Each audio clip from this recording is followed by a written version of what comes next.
Hey guys, welcome back. Tisha here, back with another Sister Wives Season 13 review.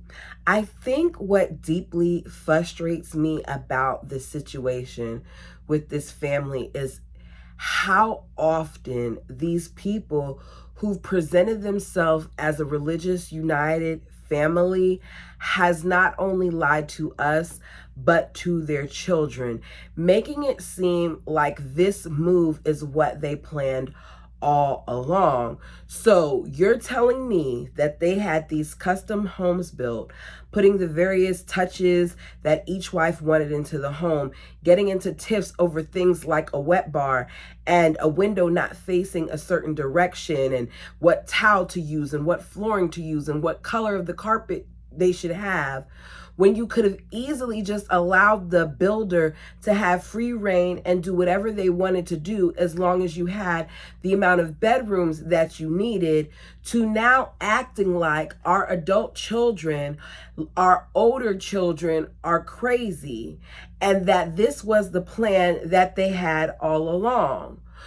You had custom houses all built in this same neighborhood to create this utopia, this safe area in this cul-de-sac that mainly consisted of your family on the same street, but you never planned to stay there.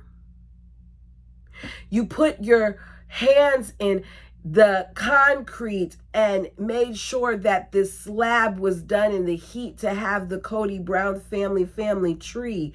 You buried a time capsule, but you never meant to stay. You buried a tree as an example to say that this was you establishing roots, but you never planned on being planted there. So why did you even build the tree? We had a whole season getting ready for this commitment ceremony and talking about these homes and inviting all these people to be a part of your united family that really, truly never really got united. An example of this comes on later on when Mary makes a very telling statement, and we'll get to it. I just can't help but feel bad for the kids. Go ahead. Do me a favor and like the video as we begin the episode. So they're moving in a month.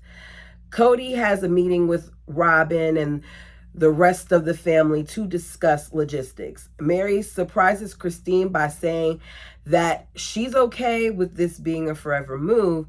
And Kody is like, I don't understand why everybody keeps questioning whether or not this is going to be a forever move. And Janelle is like, it's because while we were at lunch one day, we calculated it. And we've basically come to the conclusion that we've moved 19 times as a family. That is ridiculous.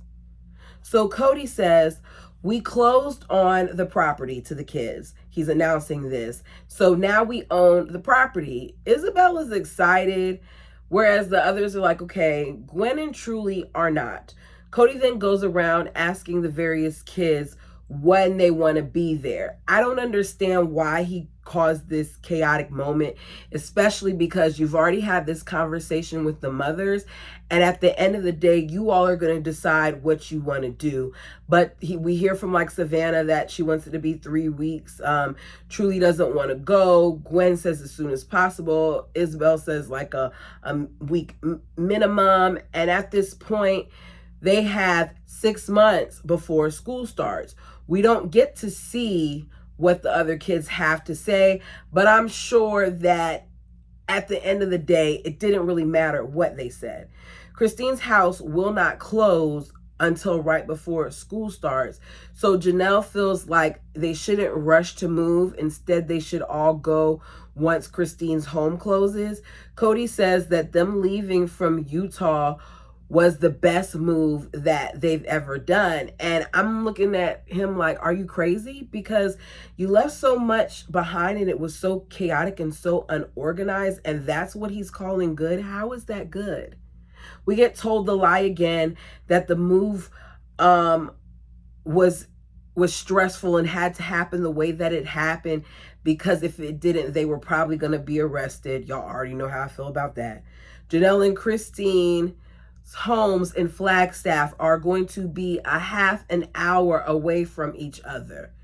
Even though Janelle was the first person to pick her property, The closest Christine could find was 30 minutes away. And then I think Christine is 15 from Robin and Janelle's 11 from Robin. It seems like Robin is in the ideal place, whereas the rest of them are in opposite directions. So now Kody is worried about the distance and seeing his kids. And Christine says the emotional impact of this move is just hitting him now, when we've all told him that this was going to be rough and that as a result of this move, we're going to have separate lives. Janelle says the kids will at least be able to go to the same school, the older ones. So with the exception of Savannah, because she's going to be in the 8th grade, at least they'll have that. And they're talking about how, they're concerned about things like the family culture being lost because of this separation. And I'm like, okay, you know that this is going to happen. And yet, even though you know this is going to happen, you didn't do anything to get ahead of it.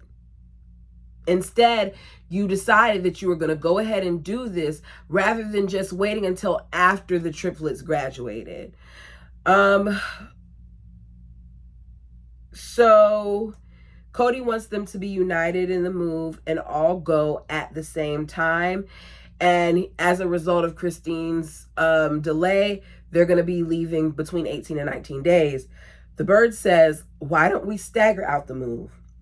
Now, to me, this would be smarter, especially because if you were to get one of them down there first, then that means that you wouldn't be having to pay on all these different rentals and all those other things. But I think that Kody understood that he wanted to be near the Bird, and he didn't want it to be a thing where he had to explain why he was in Flagstaff all that time while the rest of them were at the house. Just my personal beliefs. That would be smarter and cheaper, but Kody is dumb. Mary also says, look, I have to help, my kids. So I'm going to be delayed in the move as well. Christine says, I don't want to move, if my house isn't ready. She rather stay in a hotel than even live with her sister wives, which to me is super awkward. The fact that she has no desire to live together with them, even if it's only for a week, shows that they were never united.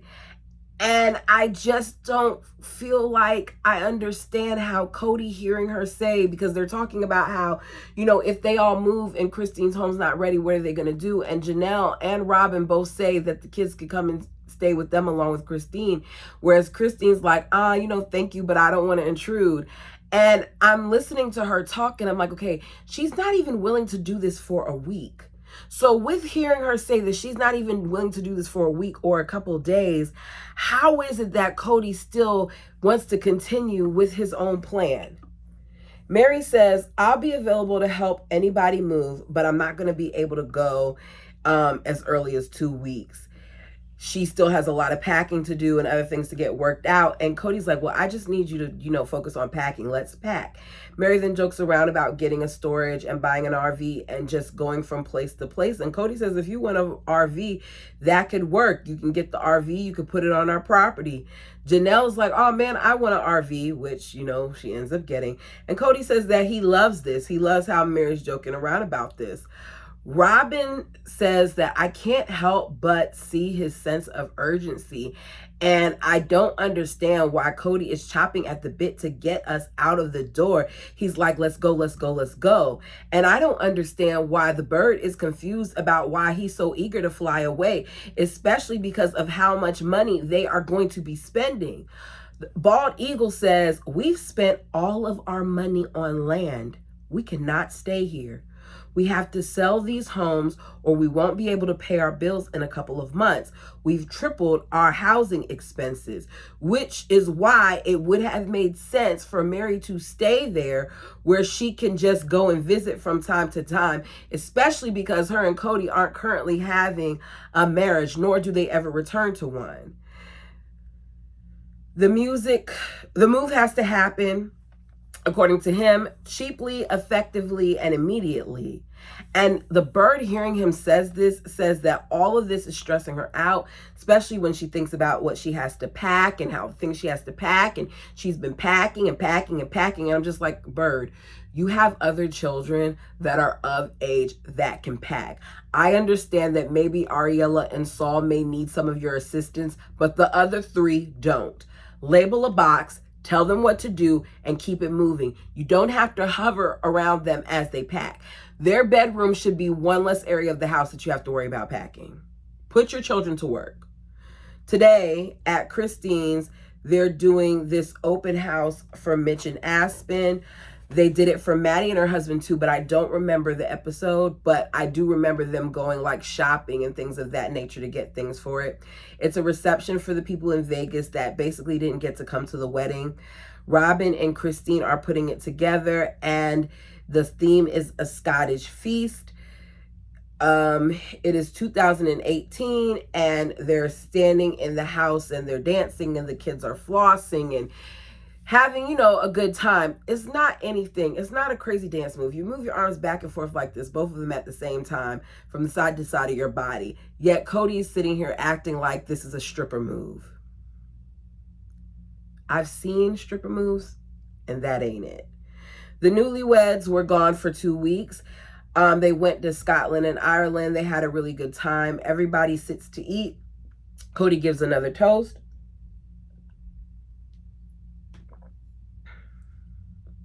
We're reminded that this is the last big celebration in Vegas, and both Aspen and Mitch feel like that's sad, but Aspen is trying to come to terms with it. Truly says she's trying to come to terms with the fact that she's going to have to move and she's going to miss her friends. Bird says when we look and see what our kids are leaving behind, it almost makes her wonder, like, why are we doing this? And I'm sitting here saying, you know why. You're going to Flagstaff because of Dayton. Because for whatever reason, out of all the colleges in the world, he decided that he wanted to apply there, and you decided that you were going to have to go with him. She then adds, but going to Flagstaff feels right, and it's a difficult realization. Okay, Bird, if you say so. Christine, in another scene, is frustrated because she's had to sign paperwork for the property on Coyote Pass, and she didn't like the term next to her name where she had to sign Christine Brown, a single woman.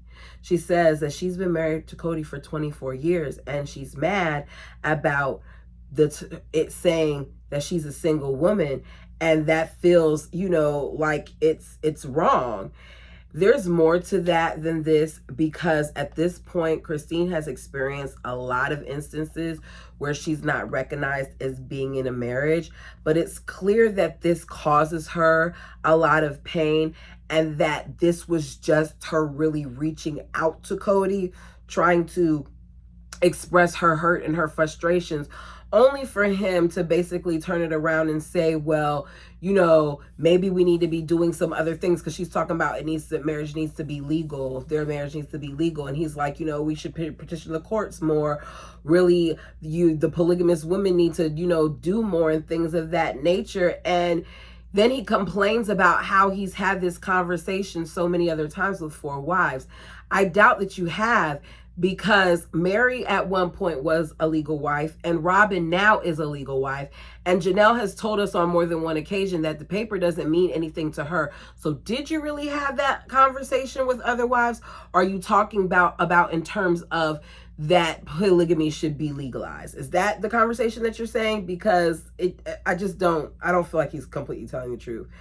I just noticed that Christine has always felt over the years that her relationship didn't matter. And I honestly don't think that it mattered to him. I think that his relationship with Christine was more of a relationship of convenience and of him trying to get some fun in, because both Mary and Janelle were clashing too much. So she says Kody has a secret, and between the single Christine and the secret, she's going in a spiral. Mary says, I would rather sign a paper as a single woman than as a divorced one. And as she's talking and we see the flashbacks, This subject is still tough for Mary. Mary says, to me, divorce is a label of failure. Robin, who's beside her, who was divorced at one point, but now has a marriage license from Kody, says it wasn't a failure. To this day, you have no idea how much it means for the kids and me that you did that. So thank you for that.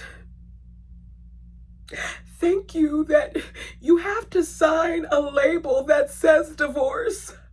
But I mean, to me, that label,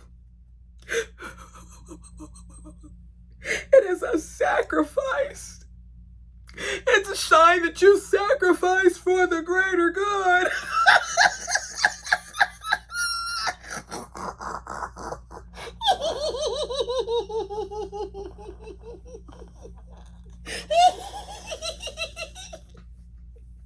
I'm about to cry from laughing. I'm sorry. She's getting ready to put on this performance. Well, she's performing. And I'm looking at her like, okay, Bird, the greater good is you. It's all good when it benefits the bird. The bird has been an opportunist from day one. And every single thing that she has desired, she has gotten it. She's accomplished it. Brick by brick, layer by layer, knocking off this wife, knocking off that wife, knocking off this kid, knocking off that kid. Because at one point, Janelle's kids, her sons, meant a lot to Kody. And now as they're getting older and as they're being more opinionated and as they're not following in line, Robin is seeing an in and she's jumping in head first. Meanwhile, the other wives still seem to be oblivious to this situation. And she does all of that with the tears and the greater good. And Mary says, thanks. I mean, it's a dry thanks. Okay, so Kody drives to Arizona to meet up with a draftsman who ends up being a draft woman. He's keeping a secret because he's designing a house for the family that he already knows that his wives are going to have a problem with. He knows that his wives aren't fond of living in one house, despite them, verbalizing this, some of them. Here we are, okay? He says the one house thing has pros and cons, but one thing that is very important is that it's wonderful for the little children, and I get to see them every day, and it is terrible, I know, for the wives. At this point, Kody has 3 little kids? So is the one house really worth it? He meets with the draftswoman, explains that he has 4 wives, and says, amongst all the things that he needs, like them not sharing a wall and certain insulation and all these other things, that he needs multiple kitchens. He wants them to have their own living rooms and kitchens, and he also wants them to have a huge meeting area along with a big kitchen. This whole kitchen thing sounds foolish to me, especially because they can't seem to share a kitchen. But here they are sharing a man.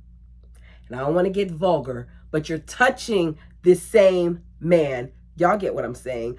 Cold swords and all. Because at one point, both Janelle and Robin had cold swords at the same time that I'm sure Kody was passing from wife to wife. I'm just saying. That's why Christine and Mary didn't get it. Because at that time, both Christine and Mary were both having problems with him.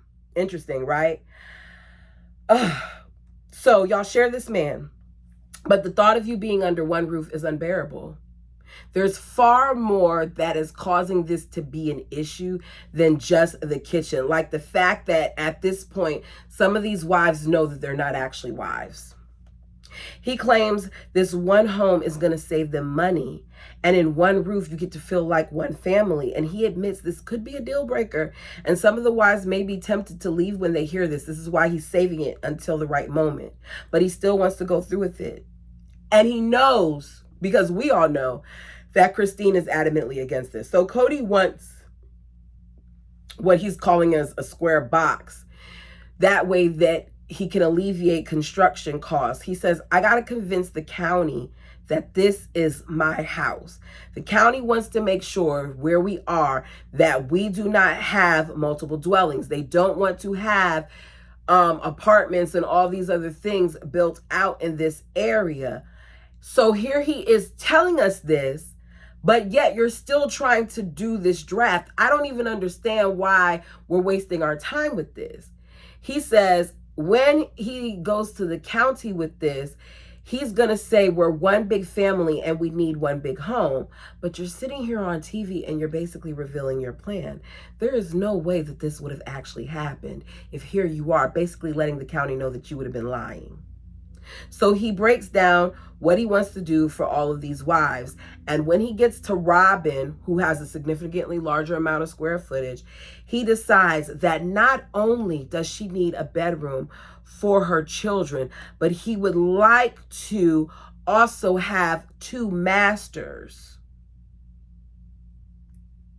Because at some point, the college kids could stay there with them while they're going to college.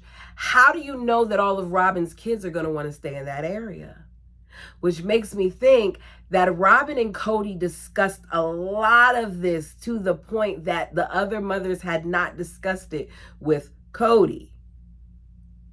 So no one else having a master or all these rooms matters as much as his beloved bird.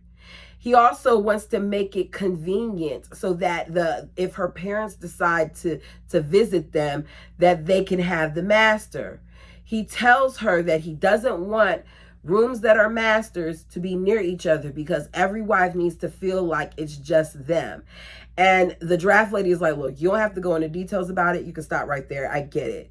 He talks about the different schedules and the need for there to be sound installation because Janelle wakes up super early in the morning, whereas Robin, who has nannies and all these other things, doesn't wake up until super late in the afternoon because Ariella May, she's a night owl and she stays up till 1 o'clock. And he's saying this with glee and he's so proud that this little 2-year-old is staying up till 1 o'clock. I think that's problematic. I don't understand why after all this time and after this many kids, Robin can't seem to put her children on a schedule.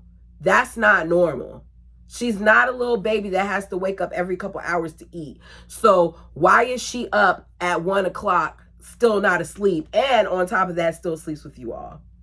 Robin's house, in my opinion, sounds like it's chaotic. She tells him to give her a couple of weeks. It's going to be a challenge, but she'll get it done. He walks out smiling, saying to production that this is the first time that he's had hope of having what he wants, which is having his family in one home. It's one of the things that he said that will make them feel like they're a family and that he struggles with them being apart. And I don't understand how, if you were in the cul-de-sac where you guys are directly across from one another, why you couldn't feel like you were one family. Y'all were right there on the same end of the street. What's the problem? So foolish. So we get back to Vegas where they decide to remove this time capsule from 5 years ago. I personally think that they should have left it there. Apparently, they planned on pulling it out anyways because it says do not touch until 2018, and it just so happens to be 2018. They should have left it there.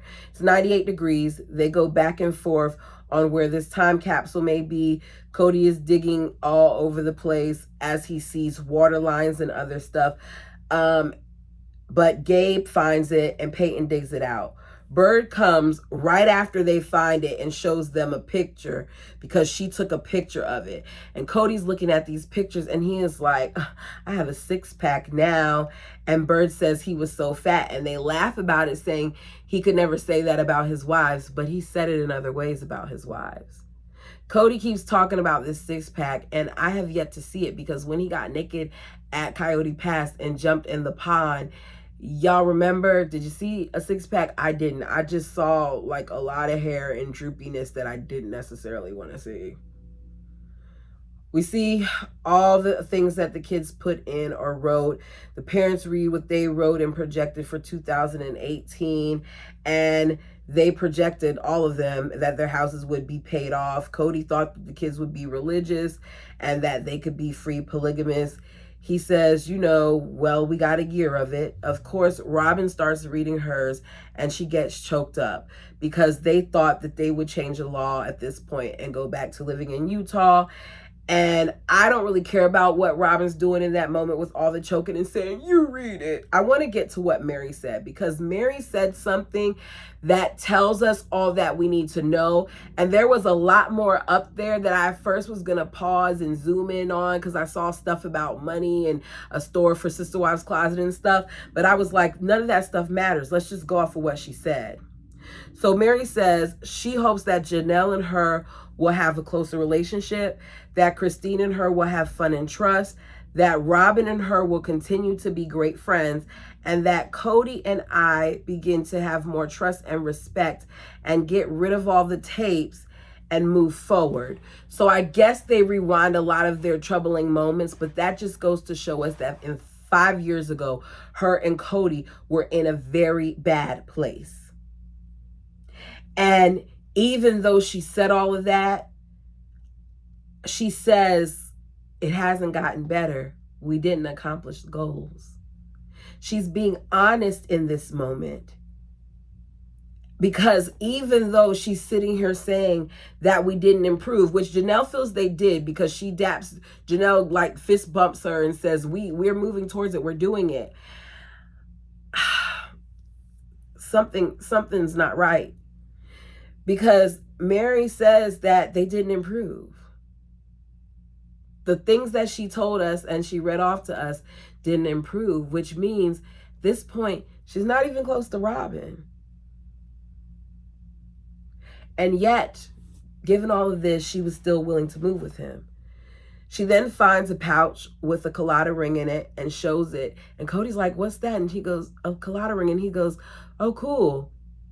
She then tells us that this is the ring that he gave her. So he does not even remember what he gave her, which shows how insignificant she is to him at this point.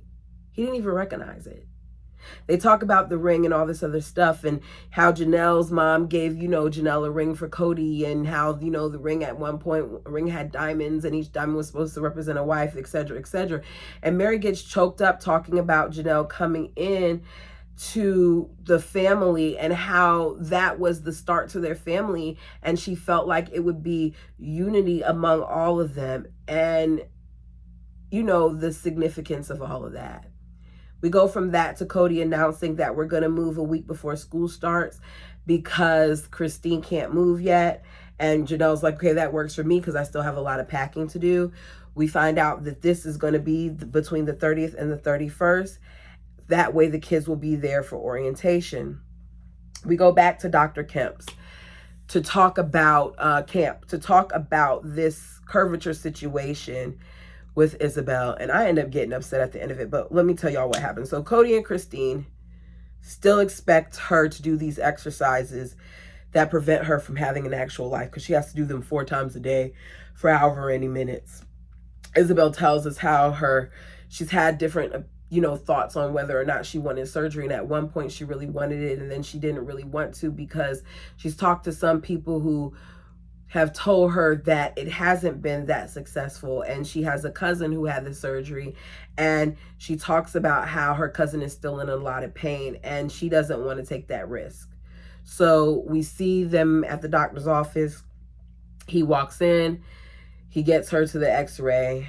She comes back from the x-ray saying that she's worried about what her father will say, because if her curve has increased, if it's gotten higher in number, then she feels like he's going to say she's not doing enough of the exercises. She hears that her curve is now at a 44, and she begins to cry, and she blames herself because she says she's not doing enough exercises. It is awful that Christine and the Bald Eagle have Isabel convinced that she can change her curve, the curvature of her spine, by doing exercises. When you have a specialist that is sitting there and has said on multiple occasions on camera for us to hear that he does not believe that to be true.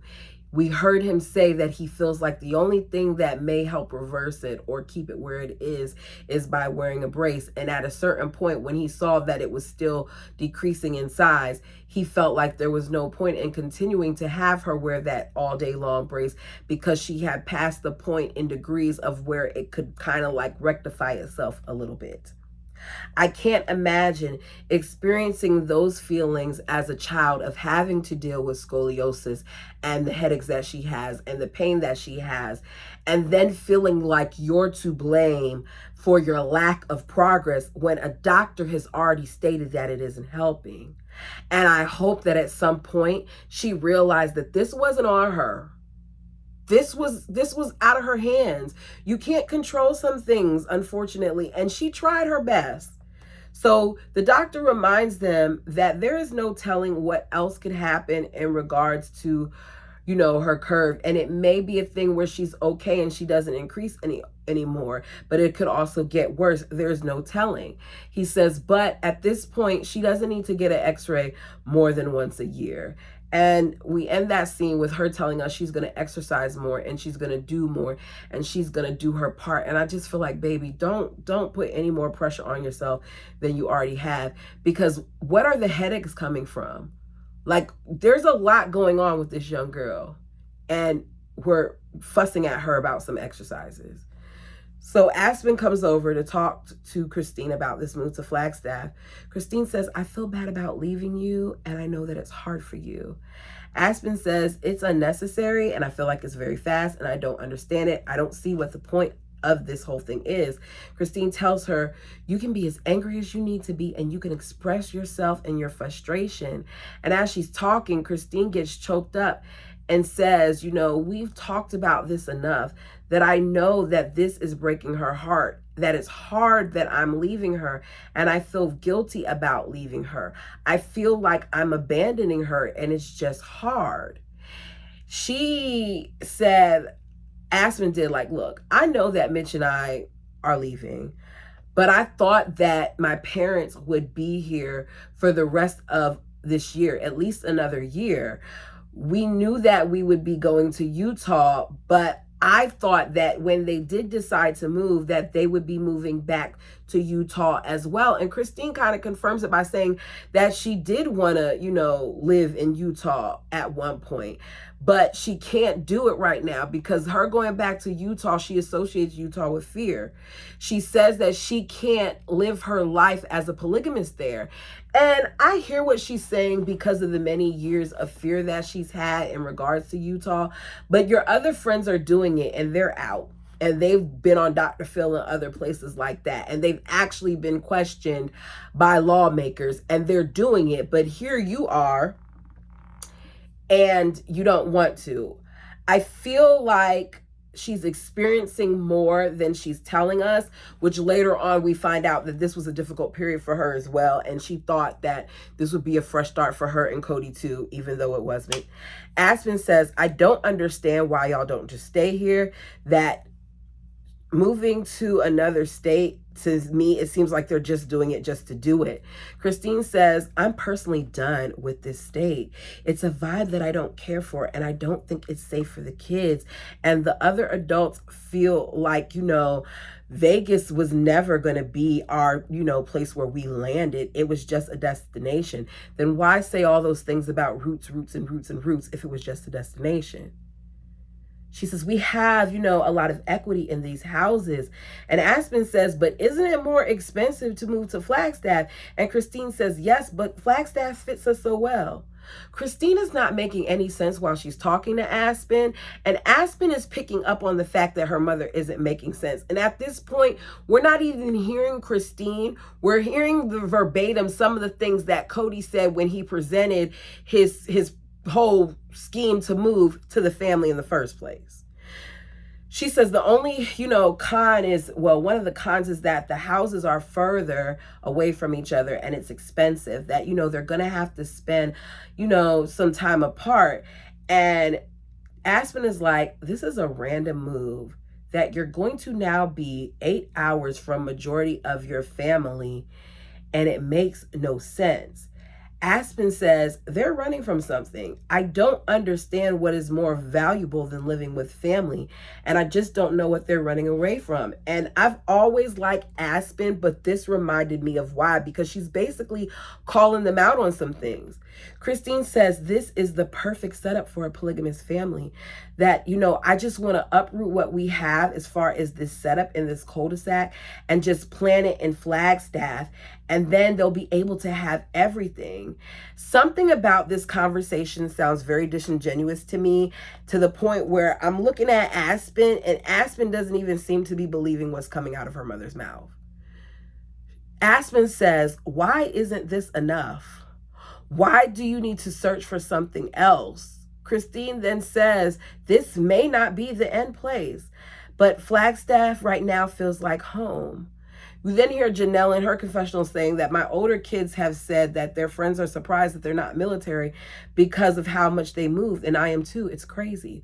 Who voluntarily just moves to move? Not because of a job or something like that, or because they legitimately have done enough work and want to be closer to family or stuff like that. Y'all just picking a random place, as you said, on the map in the West and picking where you're going to go. Christine says, rarely does Aspen get mad or super sad, but when she does, she does. And this is doing that for her. And I just never wanted to do that to her. So she tells her, so the triplets basically get to move, and they're going to have their junior and senior year there together. If we don't move this summer, then we're going to have to move in another 5 years. And Aspen's like, that makes sense to me. Why not wait another 5 years? And she's right. But this isn't about the triplets or any of that stuff. This is about dating. Aspen says this dynamic is going to change, that the family is going to change because people are going to be so far away. Them being separate is going to result in some problems and them not being close. And it's going to be hard when they eventually do come back together again. And as I hear her saying this, I said, they never came back together after this. They didn't. Y'all saw the struggle that it was when you came apart and you separated in Vegas, and yet you take the risk of doing it again and you never reconnected. The wives still don't know if it's final. And Christine says this to Aspen, and she's like, don't tell Robin though.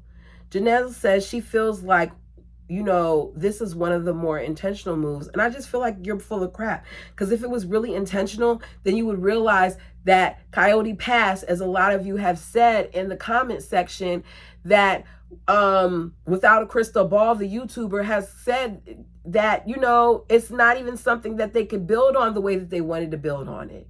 To the point where, because I watched a portion of the video, she pulled up some of the paperwork, and I don't always agree with everything that she does and says, but she pulled up documentation to show that they can't do a lot of what they said that they wanted to do, which made no sense in them purchasing this land if they couldn't do it. They are full of crap. Aspen says they need to put their heads together and think about their future. That at this point, I'm happy that I know what I'm going to do, that I have a home, that I know where I plan to be and what place I'm going to live in a year from now. Christine says, we just put the house on the market. We just did it. I wish I could live around you for the rest of your life. Maybe that's why Flagstaff isn't forever. And I'm listening to her talk, and I'm like, okay, for Christine, it wasn't forever.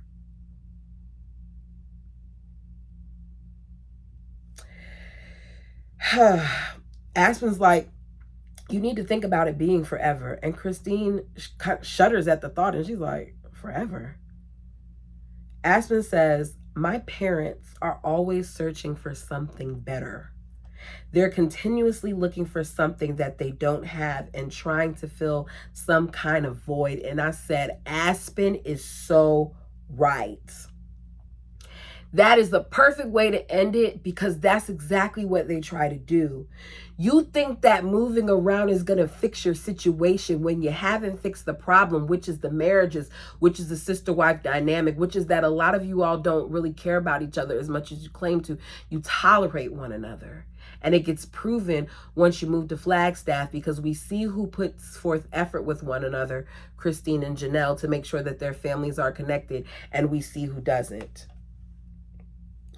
And I just have one question. At what point did Kody stop dividing his love equally? Because remember, that was the whole thing. The whole opening intro of the thing is that love should be, divided equally. So when did he stop loving or caring about? Because I don't even know if he really loved everybody. I go back and forth on it all the time. When did he stop loving them and caring about them equally? That's my question. You all let me know your thoughts down below. What did we think of this episode? I know that it seems like it's redundant, like we keep talking about the same thing over and over again in different ways, but that's literally what they're doing, which is why I try to give you my quick rant in the beginning, because it seems like we're going to be here for a little bit longer with this foolishness. I look forward to seeing them actually leave. I feel bad for the older children, but I honestly, like, when I look at this whole thing, I feel like Vegas was the best thing that could have ever happened to these kids, because it let them come out of the shadows. It allowed them to be public with them being siblings. It gave them opportunities that they would have never had, and it allowed them to see the world in a different way and kind of get out of the mentality of their parents.